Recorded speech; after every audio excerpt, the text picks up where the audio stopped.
The hotline should be in the communications department. Where did the hiss come from? I'm not sure. You said the hiss was here when you entered. Did you see anything like that outside before you came in? No, just inside. The source is internal then. See, the oldest house is a sprawling complex with openings to other places as well. I don't even know where to start looking. But in the context, it's good news. The lockdown holds. The hiss escaping the building would be the end. Pretty shitty world out there if you ask me, but I wouldn't want the hiss to destroy it. With you on that, Emily. You mentioned the oldest house. What is it? This building, the bureau headquarters, the oldest house, is a shifting place. You've seen it. It transcends its physical limits. I've been to New York a few times. How didn't I notice this place? It's an attribute of the building. This is a place of power. The oldest house doesn't like attention, so unless you're purposely trying to find it, you don't, which is perfect for us. The work we do here is essential, but unstable. The Bureau prefers not to be noticed. And we need strong walls to make sure nothing gets out. So without you, I never would have found the front door. Okay. This Trench guy. I keep hearing him in my head. Is he a ghost? Haunting me? I doubt we're talking about a ghost in the traditional sense, but an echo maybe. See, if he was killed by the service weapon, your gun, maybe it's his final thoughts recorded by the bullet in his brain, like a deep space probe sending back data. But that's just a hypothesis on my part. I need the gun to research it. But you better hold on to that given the circumstances. I think I will. Yeah. Can you tell me what an object of power is exactly? This is all, well, new to me. Don't worry, I love going over the basics. So objects of power are mundane objects that house paranatural energies and have developed a link to the astral plane and can thus be controlled, which is what differentiates them from altered items, which are still housings of paranatural forces, but are more volatile and cannot be bound in the peri-utilitarian sense. Got it? Did she memorize this? Got it. Thanks. So HRA stop you from becoming Hiss? Well, it seems that way. I mean, I hadn't even heard of an HRA until a few weeks ago when Dr. Darling started handing them out. Well, I began analyzing mine as soon as I got it. I mean, each one, it seems to emit a powerful short-range frequency way beyond anything I've ever seen. Doesn't the timing seem suspicious? I thought that too. Dr. Darling usually likes to unveil his latest breakthrough in big presentations. With these, he just passed them out. Yeah, his behavior makes me wonder what exactly he knew. Thanks, Emily. I'm sure I'll have more questions soon. Just let me know.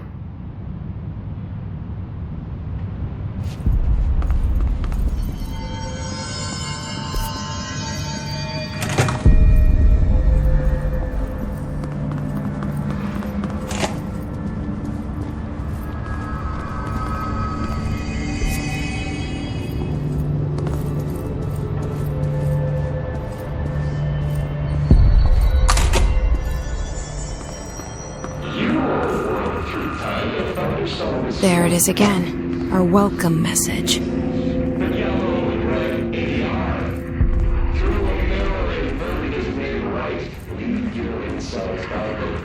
Push the fingers through the surface into the light.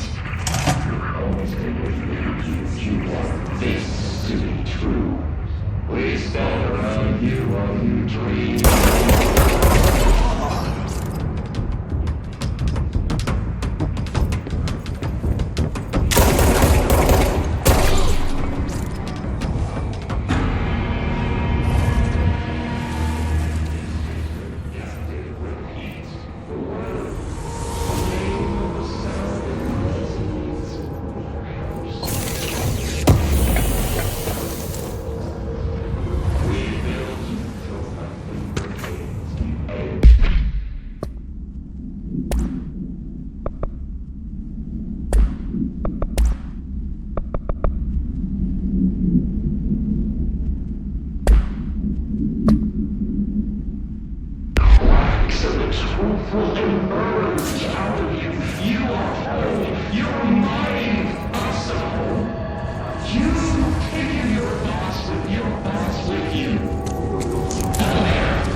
Just look at it.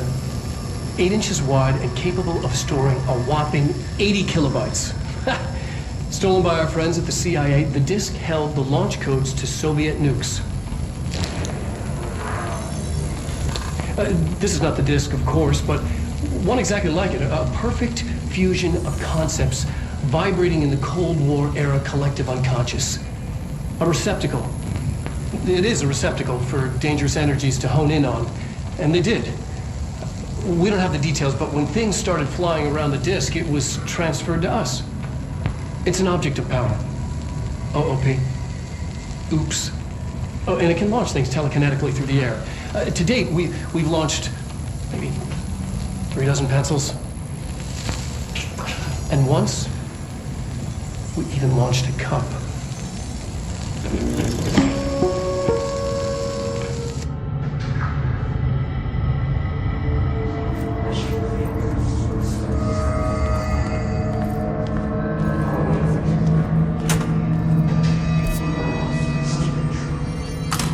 Communications. We're on the right track.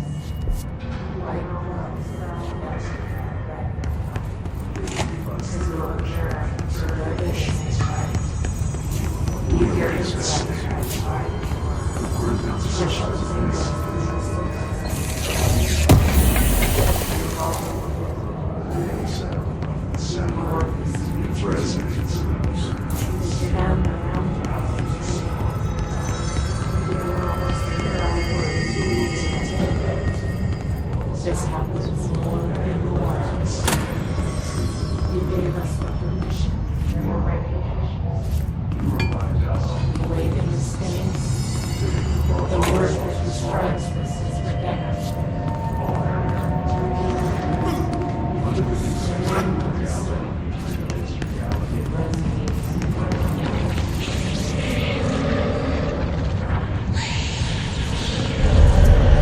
Object of power. Looks like the hiss had latched onto it. We need to close it.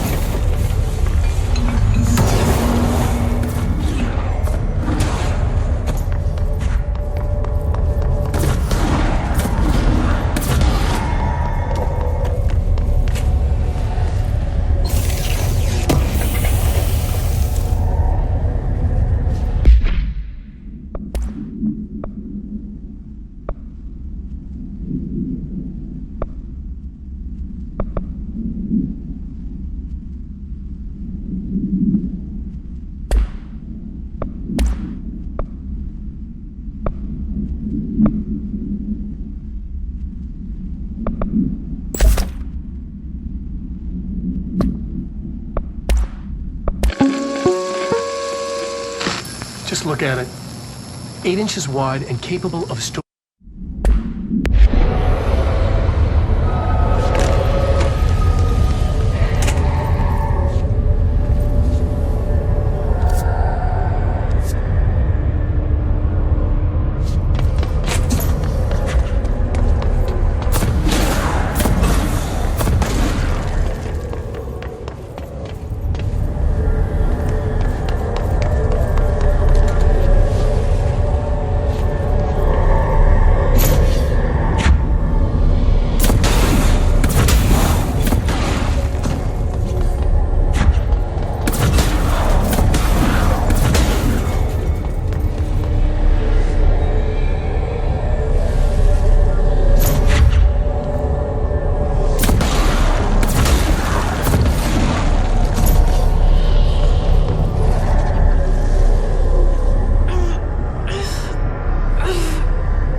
It's harder to hear you when I'm here.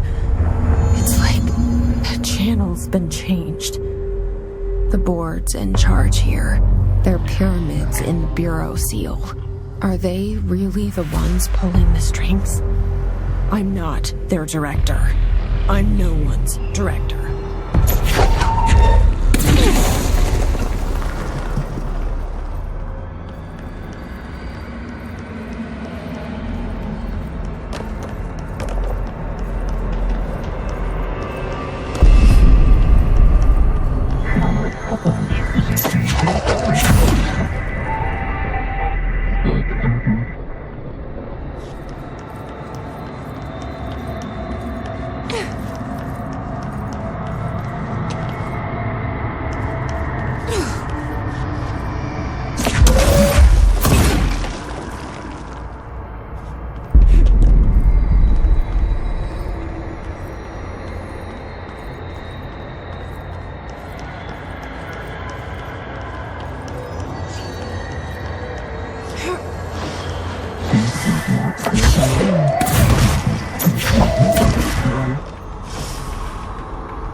There you are.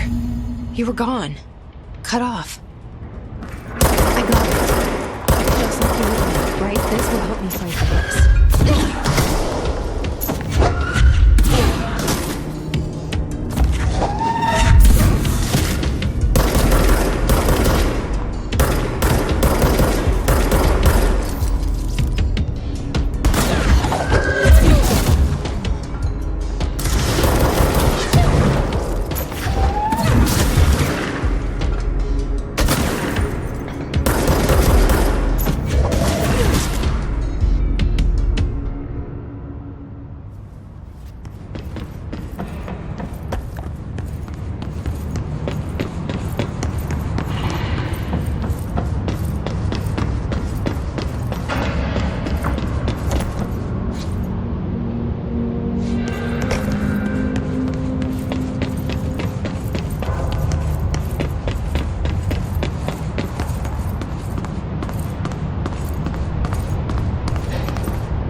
Emily said that the hotline can be reached through the mailroom.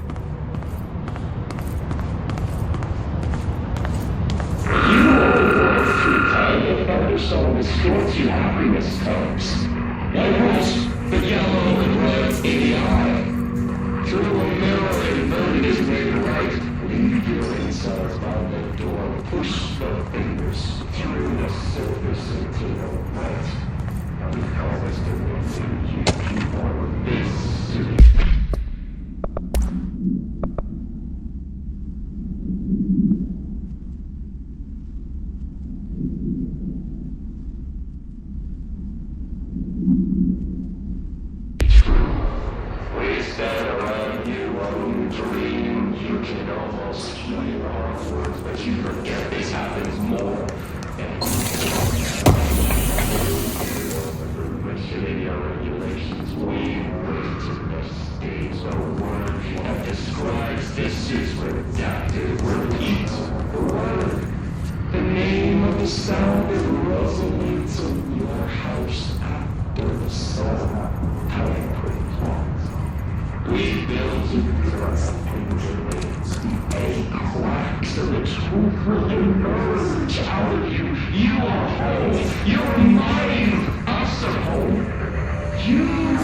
This must open the door.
have a feeling he'll be back. Let's stay focused. The hotline should be past the mailroom.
Alberto Tomasi, head of comms.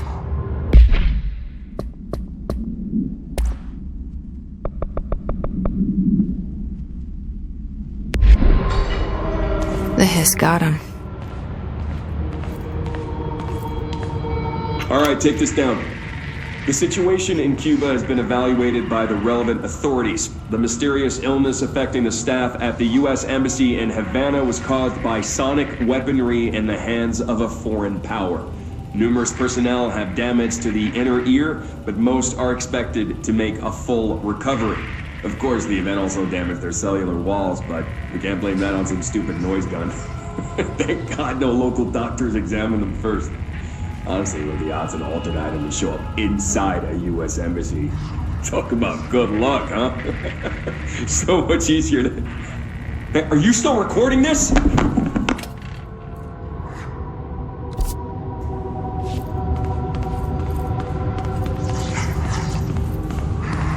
The hotline can't be far now.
All right, take this down. The situation in Cuba has been evaluated by the relevant authorities. The mysterious illness affecting the staff...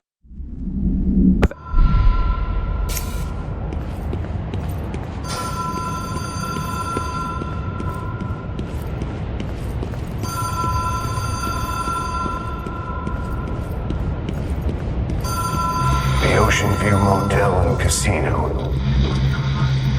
Green logic. The light switch cord.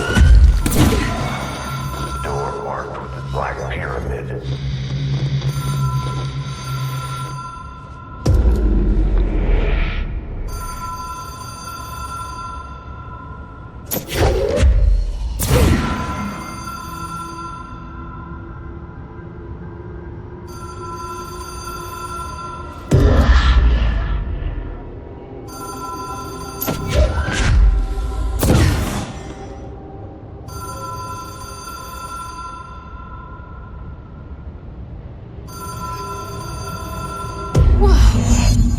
Been here before? No. I've stayed at a lot of roadside motels across the country, on the road, on the run, under the radar. This feels like all of them, like something recognized from a dream. Hello? Anyone here?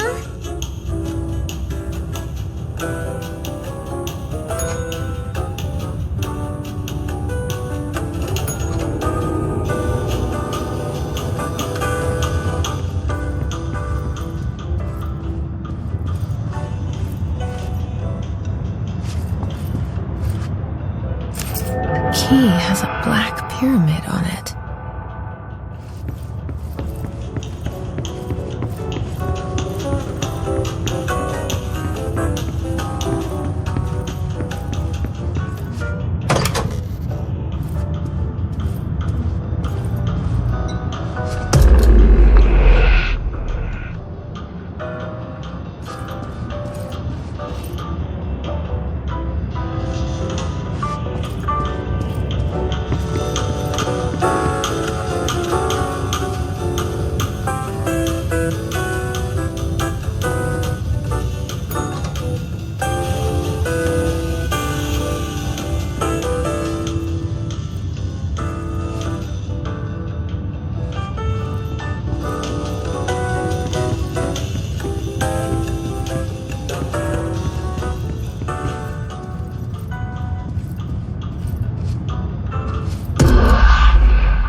It is a phone. It's an object of power. It doesn't connect to any typical network. A direct line to the astral plane and the board. And my hypothesis is, under the right conditions, to other planes of existence as well.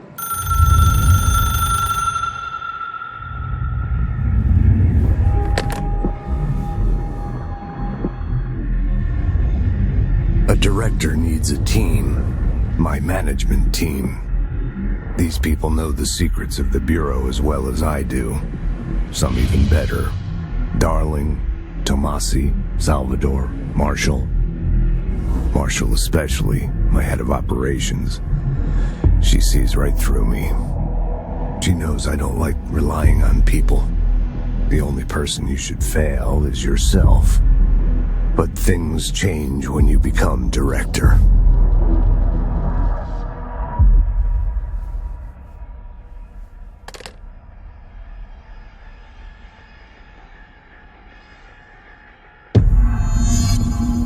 I have it. The hotline. I can reach Trench. Well, listen to him. He feels more like an echo. An echo with important info. I need to get back to Emily.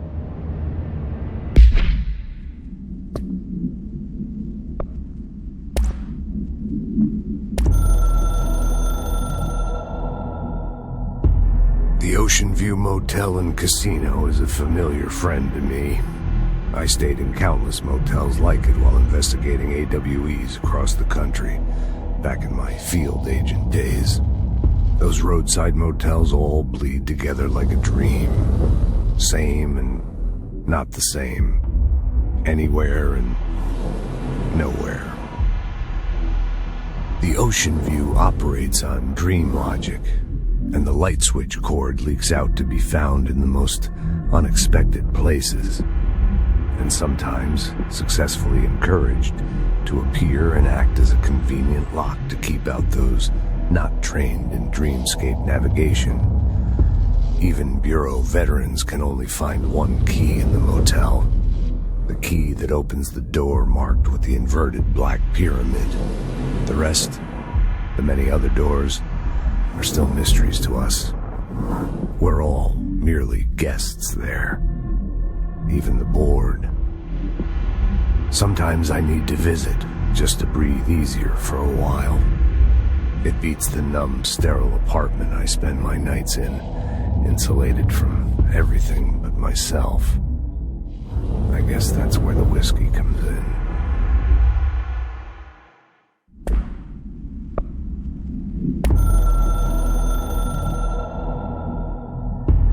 It took us a long time to learn how to stabilize the control points, the ley lines, the meridians of the oldest house. Darling found a way to soothe this beast.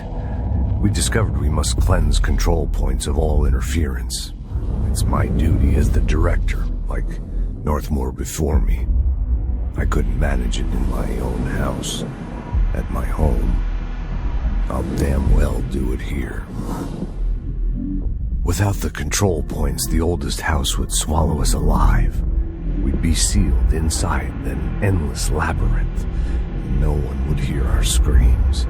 If an enemy ever managed to corrupt the control points, it'd be over fast, spreading like a cancer, leaping over the fire breaks like a crown fire.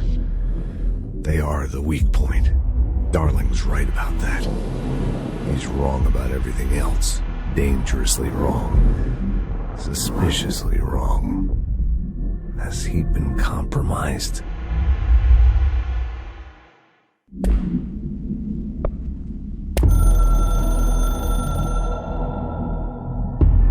I can hear the hotline ringing in my dreams, constantly ringing.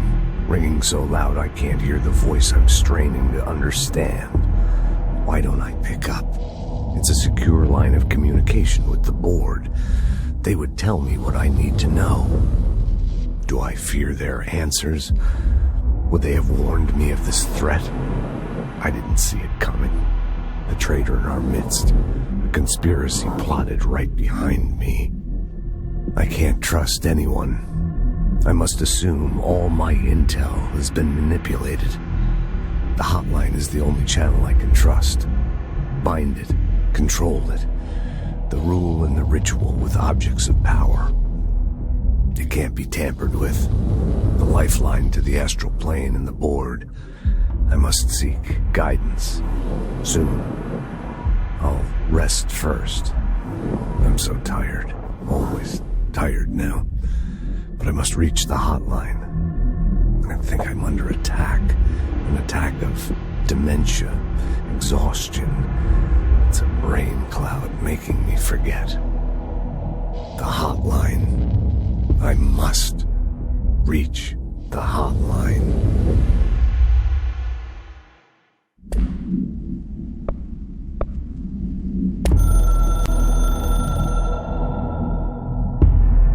director needs a team.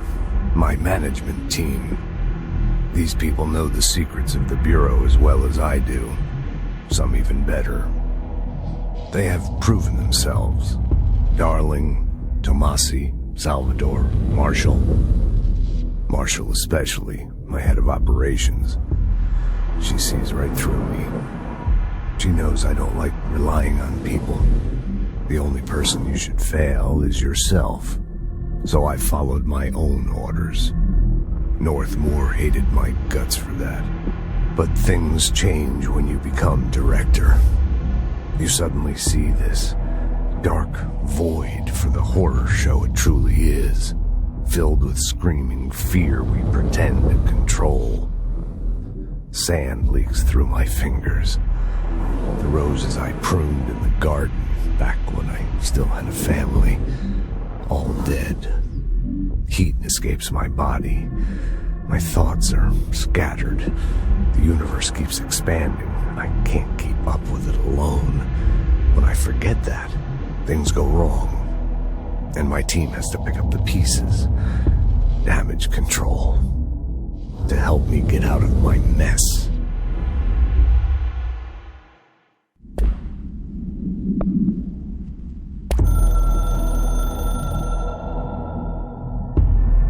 Something's coming. The whispers growing louder. The worst winter storm in Bureau history. A retribution for my sins. Our sins. This threat could destroy the Bureau, everything I've built. Destroy me. A web spun, turning this place against me. I catch glimpses of it in the corner of my eye. It's just out of reach. Elusive. It's clever. A perverse game of hide and seek. Is this part of an attack? Obfuscating the facts. Dimming my eyes. It's hard to tell. I need answers. I haven't heard back from Darling. I fear for my friend, my closest ally. I think we made a terrible mistake all those years ago. That thing he studies is putting us all in danger. It's my duty as director to keep the Bureau safe. It'll be difficult. What's done can't be undone. There's no easy fix. Magical thinking is a requirement for survival. Pain and suffering are mandatory. To change things, you have to break yourself. I don't know if I have the strength. I'm old and weak. I'm afraid. I can see my hands trembling. I'm losing control.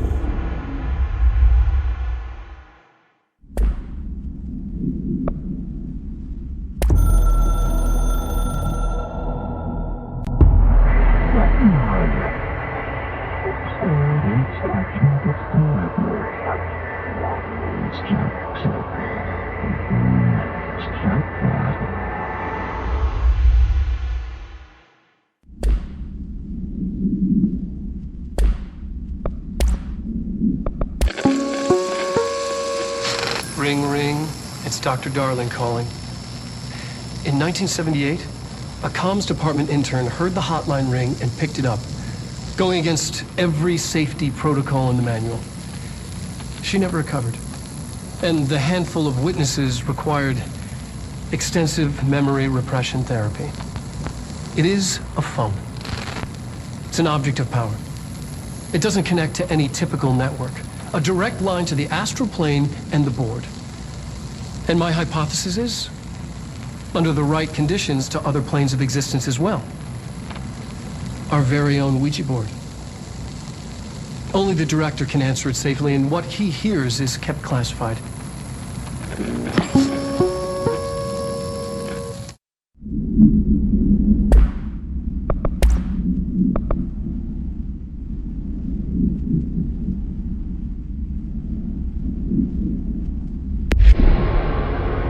People react strongly when I tell them about you. Is it too soon to tell Emily? She might be able to help.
You're listening to America Overnight, mystifying the airwaves for more than 29 years.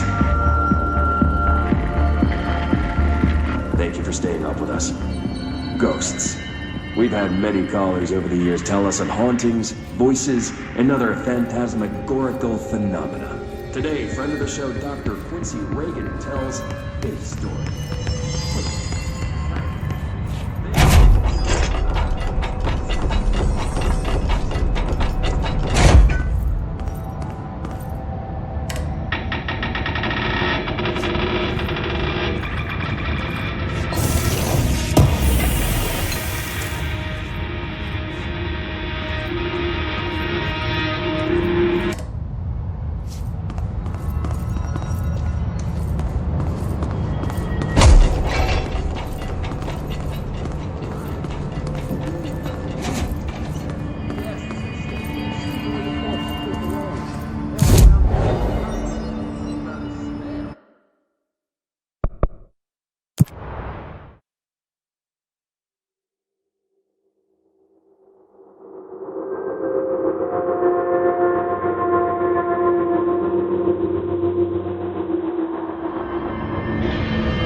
Jesse, did you get the hotline? I mean, how is it out there? The comms, the hiss? Sorry, you made it. I'm glad. Emily? I got the hotline. I can make out what Trench is saying now. Incredible. What did he say? He talked about his management team. People who knew the Bureau's secrets. Your boss, Darling. Tomasi, but he's gone. His gone. Salvador? He's the head of security. And Marshall? Helen Marshall is head of operations. She's tough, ex-CIA. She took her Rangers and went to the research sector to secure the HRA production. She hasn't come back. Someone who could help us. The other sectors. How do I get there? It's impossible because of the internal lockdown. You can perform a directorial override to lift it, but that can only be done in the maintenance sector. Normally, you take the sector elevator down there. It connects all the sectors, but it won't work while the lockdown is in effect. We already got past one lockdown. Maybe I can find a way. Jesse, look, with no prep, no training, in this extreme situation, you are doing phenomenally well. And all that and the hiss can't seem to affect you. I mean, I would love to run some tests on you. If you agree, that is. We could find out something that would help us. Tests? I don't know. She might find out about you. But I wouldn't mind understanding more myself. Okay. If you think it will help. Great. I'll check the internal documentation for any lockdown bypasses. We need to get these sectors open to locate Darling and Marshall. And I'll look for a way inside the maintenance sector. The sooner we find one, the sooner I reach this override.